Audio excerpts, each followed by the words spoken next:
Hey guys, welcome to our YouTube channel. My name is Pavan. I'm working as a technical lead in one of the leading IT firm in India. Hey everyone, this is Mahi. I'm a software engineer in one of the leading firm. So today we are going to explore different components and features of natural language toolkit, which is commonly known as NLTK. So NLTK is an amazing tool for analyzing, processing, and understanding human language. Correct? Absolutely. All right, so before we deep dive into the natural language processing, let's try to understand the history of the NLP.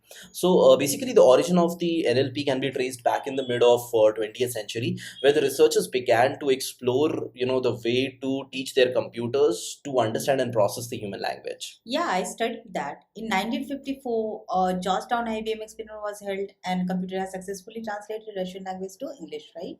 That's right. Yes, considering 1954 as a year, it was long back, and this achievement was really very great. All right, so let's talk about 1980. So in 1980, it was seen that the statistical approach began to gain a prominence in the natural language processing. Researchers now started, using the machine learning technique to analyze and process their large amount of text data. And coming down to the recent years, NLP has seen incredible advancement, and it's like thanks to our transformer model like Bird, GPD. These models have really achieved the remarkable performance on the wide varieties of the NLP task, starting from the text generation to the language understanding. And as we talk about the future, NLP continues to evolve rapidly. NLP is not just about understanding the language now. It's about unlocking a new way for the human and the machine to collaborate between each other. So there is a the bar is really very high. So that's all about the history of the natural language processing. So before we deep dive into the NLP, we'll just like to tell you that in this session we'll not be only talking about the theory, we'll also be doing the practicals. So please stay tuned, and let's start with our demo. Let's go.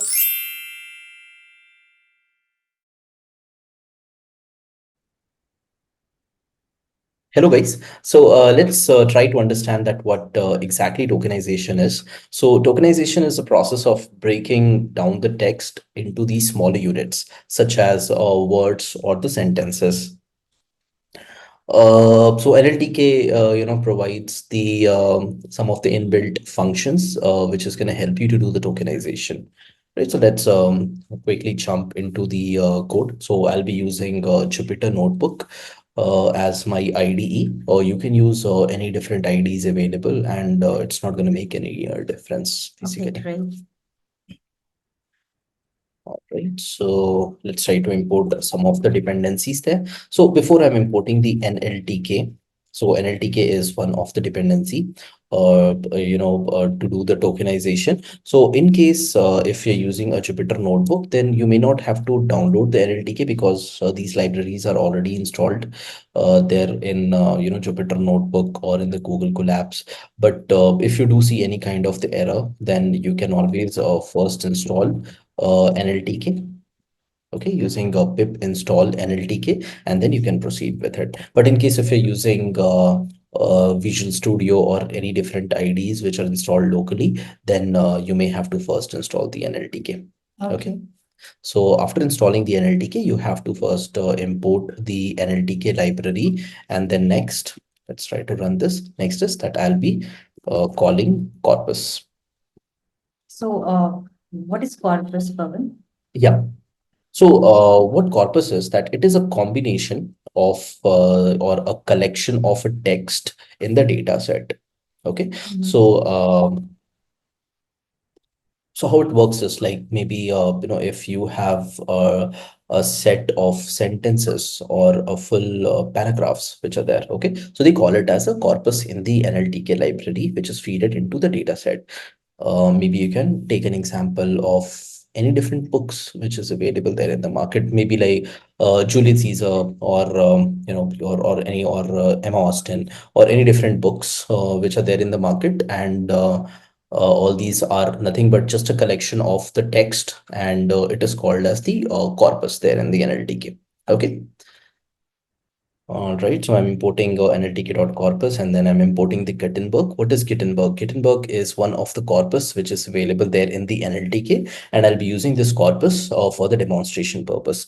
You can get your own data maybe from any other sources, like in depending upon your use cases, you can get your corpus there, or you can read directly from your data set which you want to use or you want to train it. Okay, so now let's import the Gutenberg. All right, so I'm just getting one error over here. Let's see that why I'm getting it. So it's saying that from nltk.corpus import Gutenberg. I think an spelling mistake is there. Spoke. Yeah. Yes, that's right. Thank you. Welcome. All right, so now what I'm going to do is I'll be importing the tokenizer. So NLTK import NLTK.tokenize.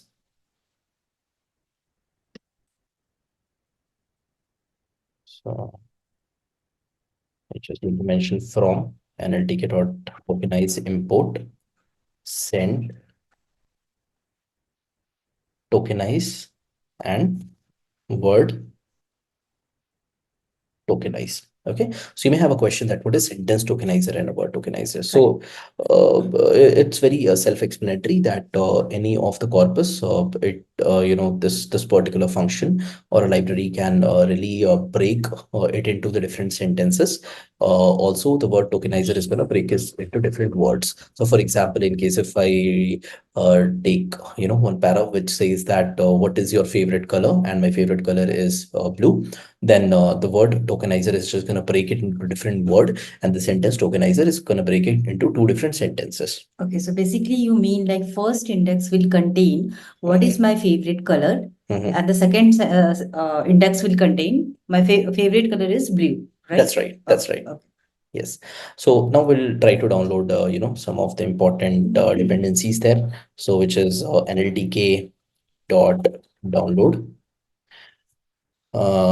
Gutenberg. So it is something that we have already imported Gutenberg, but we just want to download it into the locals. So let's see. Okay, so it got downloaded. Now the next we are gonna download NLTK dot download. So what it should be? It should be tokenizer. So we have to download the tokenizer there, because to tokenize anything, we just need a help of a tokenizer. And again, there are many different tokenizers which are available there in the market. But from my side, I'll be using NLTK.download punct. Okay.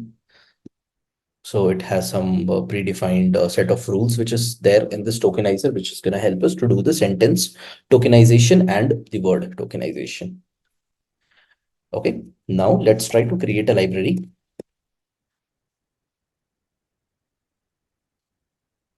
Sorry, let's try to create a function and then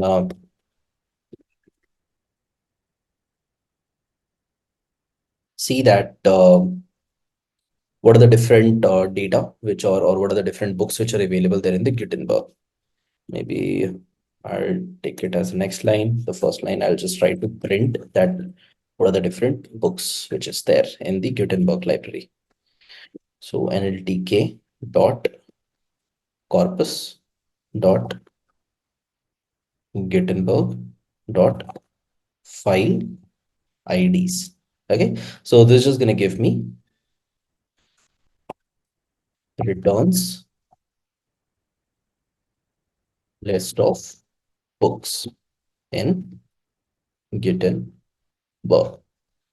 Okay, and then what I'm going to do is I'll be maybe saving one of the book data into my variables. Okay, but let's try to print first that what are the different books which are available there. So if you see over here that these are the list of books which are there in the Gutenberg library.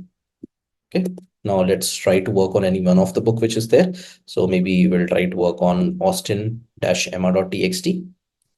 Okay, so this is one of the book which is available there in the market, and we can just read the content of that book. Okay, let's see. Or maybe we'll print text.corpus and we'll see that what it is showing up over there.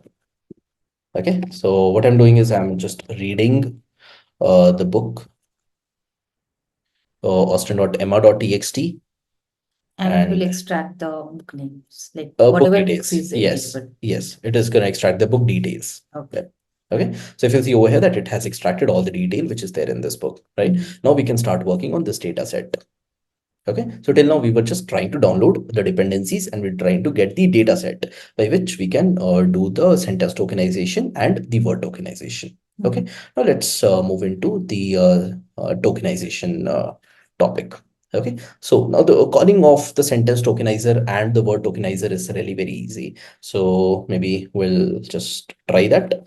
I'm just going to create a library which is send token and I'll say equal to, and then I'm just going to call this predefined function which is send tokenize.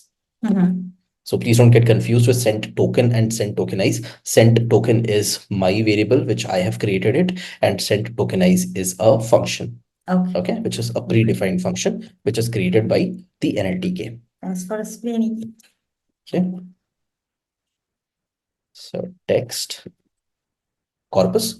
So text corpus is having, these data which I've just displayed right now there on the screen. And what it is going to do is it is just going to do the sentence tokenization. So that means that it is going to break it into the different sentences. Let's try to run this and see that if it is going good or there's some error. All right, so it's working good. Now what we're going to do is maybe we'll try to print the first two sentences, because if you see over here that there's a huge book and we cannot really print each and every lines of this book, right? Correct. So this is a huge data set. So what we'll do is we'll just try to print the first two sentences in it. Okay, we'll see that how sentence tokenizer work. But in your case, you may have to loop it through each and every line so that you can do some pre-processing of those sentences. Okay, so I'm doing for X in range of 2. So it is going to pick the first two. And maybe I'll try to print. Let me write some comment over here. Sentence tokenization. And my sent token is a variable where these data got saved. Okay. And I will mention X. So X is gonna have the index that is gonna extract. Okay, let's try to print and see that if it is getting printed or not. All right, great. So we could see over here that we are getting two values over here. The one is sentence tokenization, where these sentences are picked, and the second sentence is in the second loop we got the second sentence, which is this one. Okay, so that's how the sentence tokenization work.